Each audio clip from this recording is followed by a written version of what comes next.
McQueen. Yes! McQueen has opened it up. McQueen for McQueen. Oh! A goal off the body of Judith. He loved football. He absolutely loved everything about football, but ultimately that was something that, you know, it took him in the end.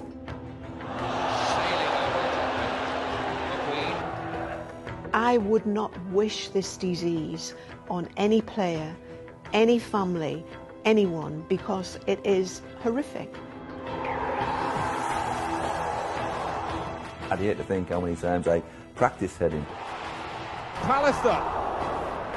His last sentence with us when he understood what was going on with his brain was, could we help the next generation of footballers?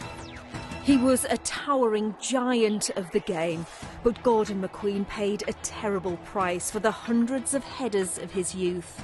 His story, his death, leading to widespread fear that players past, present and future may be heading for disaster.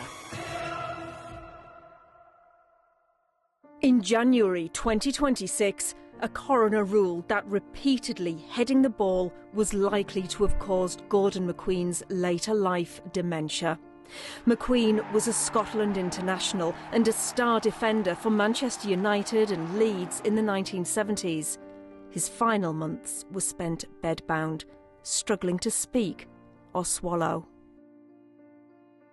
I love football, my dad loved football.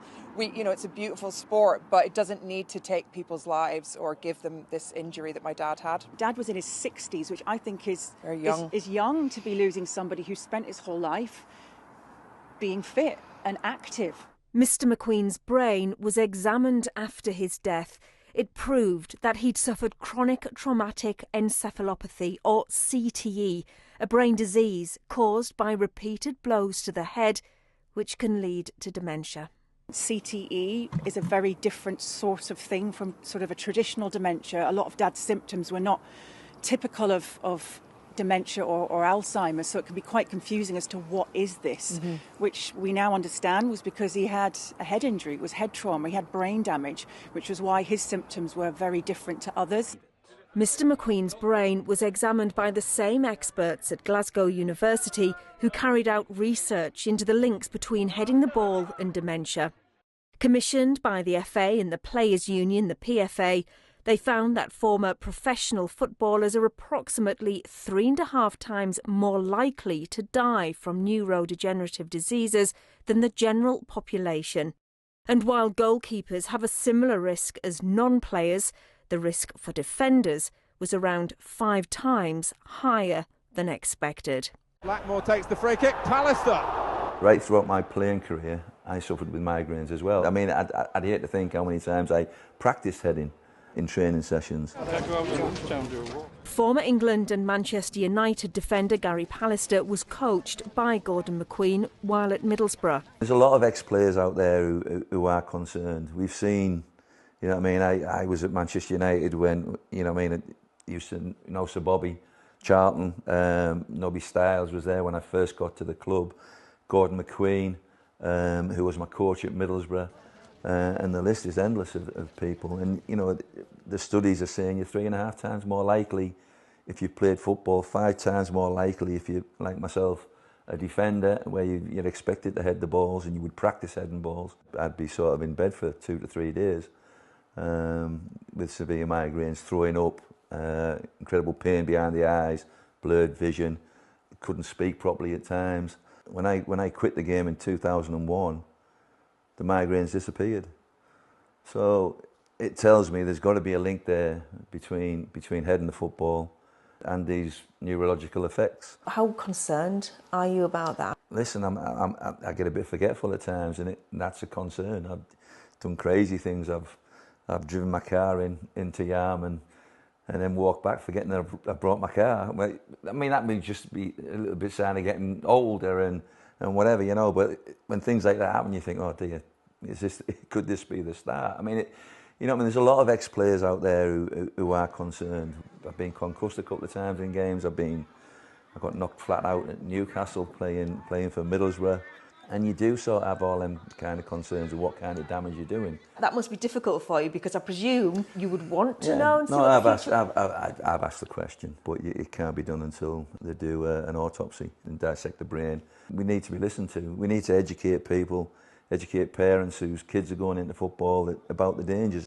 Research again at Glasgow University investigated the long-held belief that modern footballs are safer than ever. The researchers compared them to the old leather footballs, thought to be heavier and therefore more dangerous when hitting a player's head. But the study found that the leather footballs became heavier because they'd soak up water and mud on the pitch. Modern footballs are waterproof, so yes, they're lighter, but that also means that they can fly through the air far faster than the leather originals. So the study concluded that in terms of impact to a player's head, and therefore brain, there's hardly any difference between the two. Science is backing us on this. You've got velocity times weight leading to impact. And I want to stand on the rooftops and shout that, because it's one of the biggest things that players of today say, well, I'm not in danger. I'm sorry to say, yes, you are. Dr. Judith Gates's husband, Bill, played for Middlesbrough in the 60s. Here he is decades later, shortly before he died from CTE-related dementia. We're using these pictures with the full permission of his family. Before Mr. Gates became so unwell, he set up a charity with his wife to raise awareness. He said, it's too late for me, but I want you to promise me that you will do everything you can in the future to protect players of this game that I have always loved, safeguarding from what he increasingly recognised was a death sentence, and a very difficult death sentence. Dr. Gates's charity, Head Safe Football, now continues to campaign around the dangers of heading a ball. Her husband's story so similar to Gordon McQueen's. Both men would be drilled for hours during their training. Both men suffered horrific migraines. He spoke with the club doctor when he was playing football, and he said, my migraines are debilitating. I go home and I just have to go to bed. And he was told it goes with the territory. Players at that time carried a packet of aspirins because they knew that they were suffering from headaches, etc. Bill headed the ball about 100 times a day in training. So we know that it's preventable. Head Safe Football is definitely not calling for an outright ban. We love the game. But rationally, we know by reducing the number of head impacts, it can only be of benefit.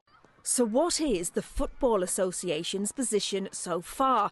In a statement, they told us, whilst any association between heading a football and later life brain health outcomes remains an area of ongoing scientific and medical research and debate, we continue to take a leading role in reviewing and improving the safety of our game.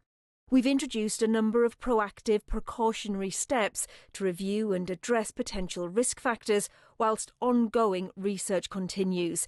This includes our introduction of heading guidance in both the professional and amateur game in England and the optimisation of our concussion guidance. We also continue to invest in and support multiple projects in order to gain a greater understanding of this area through objective, robust and thorough research. We need to be listened to. We need to educate people, educate parents whose kids are going into football about the dangers. There's been some protocols put in place for kids heading the ball. There's probably still a lot more to be done. The FA has stopped under-12s from deliberately heading during football matches. Some grassroots clubs have gone further, including this one, which has banned its youngest players from heading during training. They're used to doing it, so to educate them not to do it was going to be quite difficult. Most of them have got heroes that play professional football. They watch them on the telly heading the football and scoring goals with their head, and they want to replicate what the heroes are doing. So a lot of conversations as to how the best way would be for to kind of combat that. But I think how horrific dementia can be, I think it's really important. The safety of our players and the young players that we have at the club is always paramount. They're great at just teaching players how to play properly, the right form, the right technique and everything, especially heading. If people don't know, then it can be dangerous. It could cause long-term damage that affects them in the future. Very important, because you don't want lots of young children going out there and hurting themselves and having serious problems down the line. But concern, again from HeadSafe Football, that all the studies into heading the ball have only focused on male players. The explosion in the women's game, thanks in part to the roaring success of England's Lionesses, means research into how safe female players are is almost non-existent. So there's so little research on women playing football and CTE, but we do know women take longer to recover from brain injuries in football. We know women are more susceptible to dementia. So the logic is that the more women playing football, the bigger challenge it's going to be for them later in life. So we're working very, very hard. We have a program set up now to work with women's clubs to educate the girls and the coaches to understand what the long-term implications may be. And hopefully as well, the research will catch up as fast as possible. At the moment, 99% of research on the brain is about men, so we do need more research. Once the coaches and players understand that everything that we're doing with HeadSafe Football is based on science, that changes their opinions on it. They don't think that we're just trying to change football, we're doing it for a reason. That good reason, say many, are the families who are left behind. These star players may have been heroes to legions of fans, but at home, they were husbands and fathers. My dad's main message would be to warn others against the dangers of heading and, protect future generations. We can learn from the past and take these learnings into the future because it's still a very real problem. I see couples together and I see them reach out and hold each other's hand. And I walk alone rather than walk with him. And I travel alone and I play with my great-grandkids without him. The only thing that caused his death was repeated heading of a ball, and his legacy has to be to stop that happening in the future. While Gordon McQueen's case is not the first where a former player's dementia was officially linked to heading the ball, it's certainly one of the most high profile, and it's led to hopes that it will bring a turning point for our beautiful game, consigning such tragedies to a dark chapter in footballing history.